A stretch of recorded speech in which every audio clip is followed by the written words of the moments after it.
Hello and welcome to the Experiencing Love podcast. I'm your host, Philip Jocks, and I'm glad that you're here. Sort of piggybacking off of yesterday's episode, I want to make sure I really return to my primary question.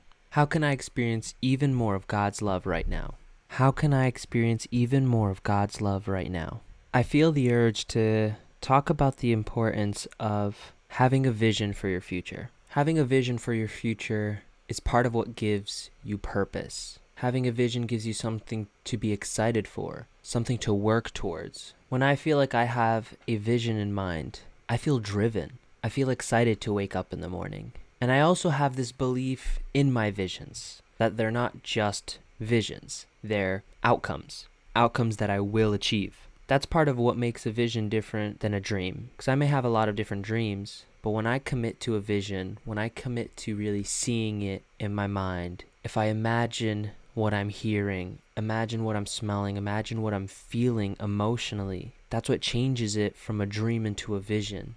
Once I start taking steps to get there, that's what changes it from a vision to an outcome, to a result. And the reason that it feels important to have one is because I remember a time when I felt as though I had no vision. I didn't have anything like a vision board or a journal at the time or anything that helped me imagine what my future could be like. Up until a few years ago, I think it was because I had a pre-downloaded vision of my future. That vision was finish high school, go to a good college, graduate with a good degree, go off and be an engineer, climb the corporate ladder, make money, have a family, retire, die.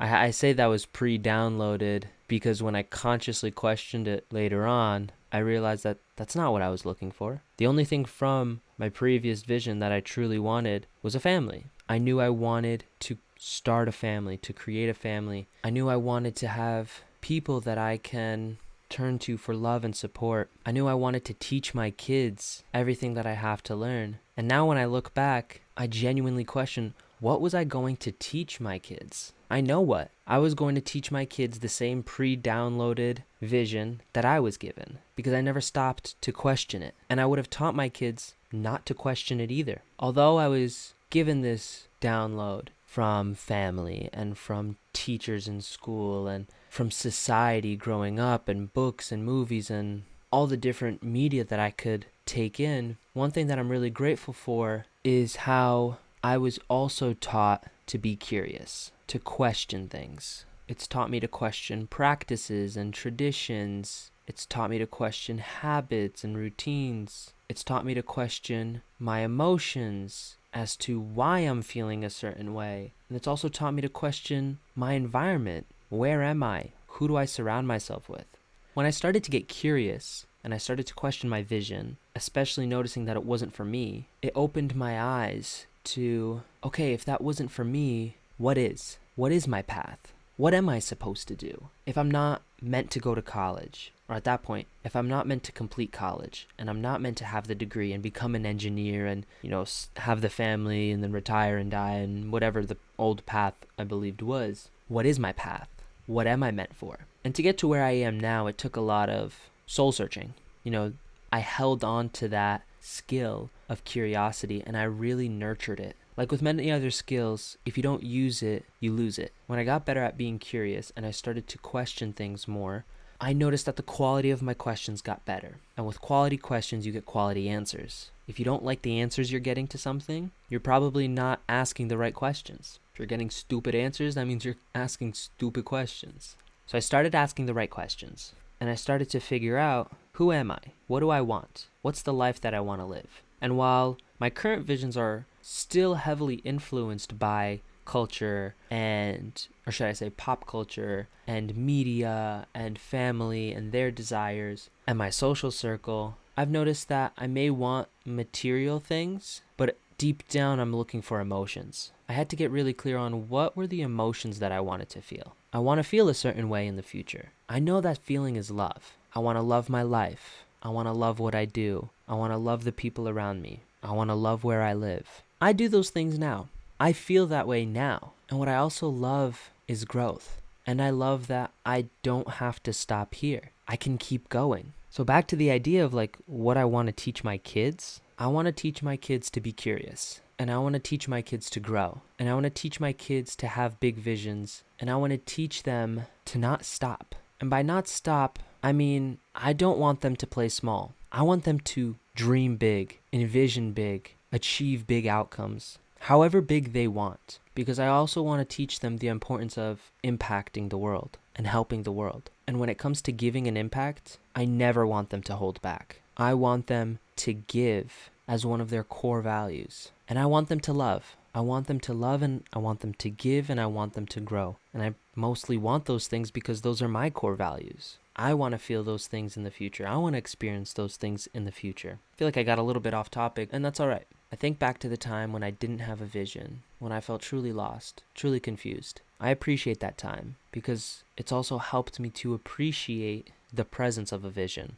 Sometimes it could be hard appreciating where you are without experiencing the absence of it. I appreciate knowing where I am now and where I want to go because there was a time I didn't know where I was and I didn't know where I want to go. And that was hard. That was when I was at my peak depression, peak anxiety. I felt like I was walking around in a fog. I used to say that all the time. And I don't feel that way anymore. It's also been so much fun to have big visions, big outcomes to achieve. I have big outcomes and small steps. I just know that I refuse to play small. I'm done playing small. I played small for most of my life, and I knew how I felt when I played small. And now I'm playing big. I'm taking massive action. I'm making big decisions. I'm taking big steps. I'm going to be big for my family, for my friends, for my business, for my clients, for all the people that I'll be able to impact over the course of my life. Because the bigger I play now, the more people I'll get to help.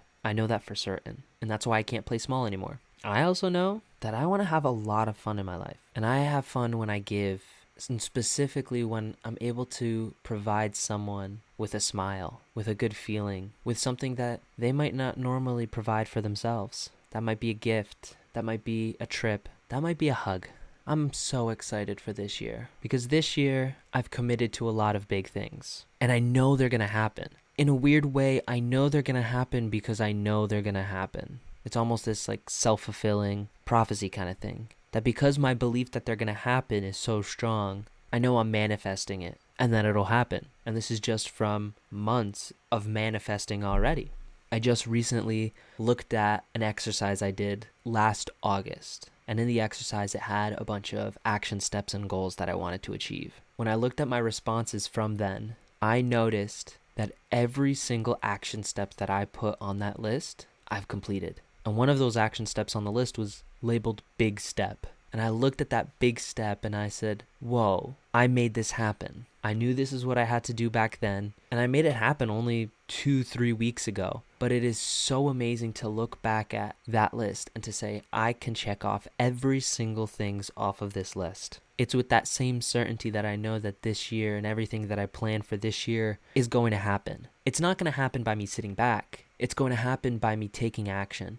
You know, a vision is great and all, but a vision stays a dream if you don't take action. A vision becomes an outcome when you take that action. So as I prompt your mind towards vision, towards creating vision for your health, your wealth, your relationships, I want you to ask yourself, what's one small thing I could do today to make a 2mm shift in one of those areas? What's a 2mm step that I can take in one area towards one vision and take it now? Do it right now. Don't wait. Use this podcast as a prompt. You may be driving in your car. You may be lying in bed. You may be going on a walk or a run. Wherever you are, stop. You have to pull over if you have to get up, whatever you have to do, and do something that makes a 2mm shift. That could be scheduling a call. That could be shooting a text. That could be making a decision and feeling it in your heart that you're going to do something different, and what's done is done. I hope you have a wonderful rest of your day. I thank you so much for being here. You are a part of my vision. Recording these episodes and speaking to you now is a part of my vision. I have so much fun recording these, and I'm so excited to do so every single day. I can't wait to look back a year from now with a smile on my face, gratitude in my heart, knowing that what was meant to happen has happened, and that I get to keep learning, growing, giving, and loving. I will see you in the next one. I love you.